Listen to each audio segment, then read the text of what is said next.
now we want to talk about what the Broadsword Targe fighter can do. So, of course, one possibility is to wait and let this heavy weapon swing through and then charging in. But people who know how the montante works, for example, and who already faced the montante swinging through, they know that it's not so easy to charge, even if you are more than one fighter. And now, facing one-on-one, this is even more difficult. If he does a misstep, if he comes too much forward, but he is afraid, for example, that I could countercut into the head, so he is pulling his cut a little bit too much back, so I'm not really in danger, then I can come in and charge and use my close quarter advantages. Okay? So, whenever you have the chance, it's a possibility, but you can so often misjudge the timing, and especially if he's just faking an attack, and you charge in and now he's swinging, then you really have a problem. Okay? Especially if he's going for your low line.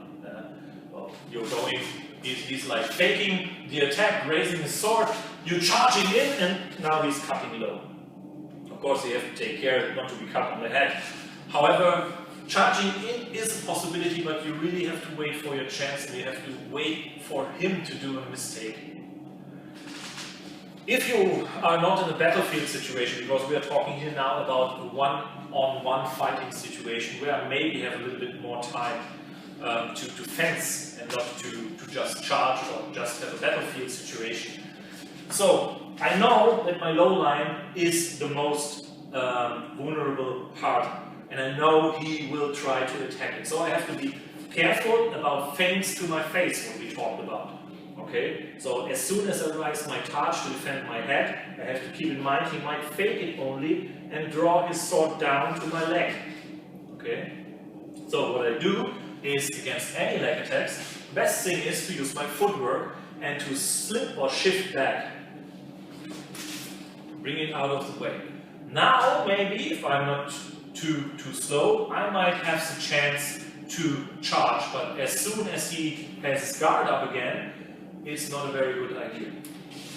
So, what I can do, and what worked quite well in our sparring so far, is if he is doing a cut to my leg and I have a good timing, I can here go with a shift and counter directly. Okay? So I try on the way through to get to his hands. Just like I would do it against the Broadsword Targe fighter. Okay? So I slip or shift back and I get him on his hands. The other possibility is that I even get his head.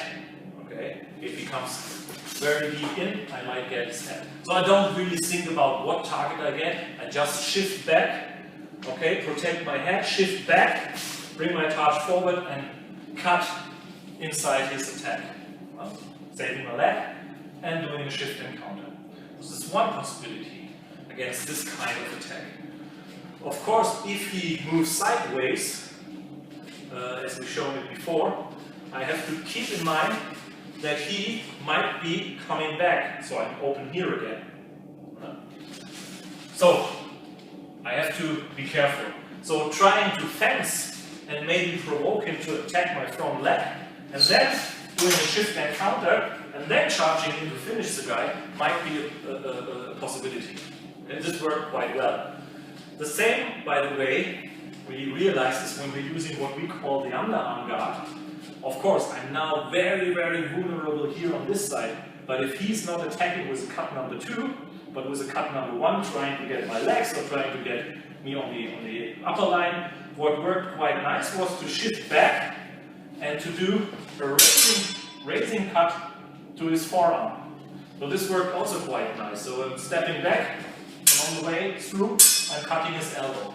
Of course, this is not a finishing move, but it's a preparation, because if I cut him here on his elbow, okay, and then I charge in with the next one, blocking here. This is important with the Targe. I'm blocking here his two-handed sword on the way back. Okay, so then I might do this. So this should be seen as kind of a preparation attack. And even even if I am more than one opponent, so if one other guy or two other guys with me, it's even more intelligent to not just wait rushing in. So maybe I'm guy number one, he's cutting my leg, I'm giving him here a strike on the forearm, and the second guy sees this opportunity because the sword is very far away and he's charging in with his Targe to protect me, and I'm charging in at the same time, and so on and so on. The thing is, if my opponent's standing in kind of an inside guard and is trying to more outfence me, then I have to think like I am facing another guy with broadsword and targe or single broadsword, but a very long and heavy one. So if he is, for example, thrusting to my face, I have to see it just like it is against the bayonet and trying to counter in some way. If he is doing a cut to my head, okay, I can maybe counter at the same time. So I'm stepping with my inside traverse, taking a little bit away from the impact, covering myself with a Targe and countering. Okay?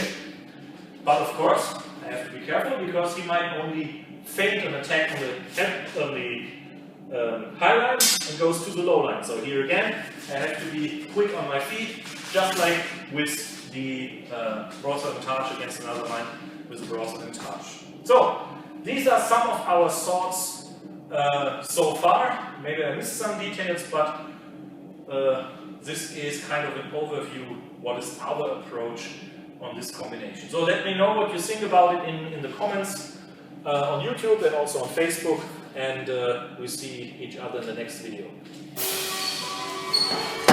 Schön.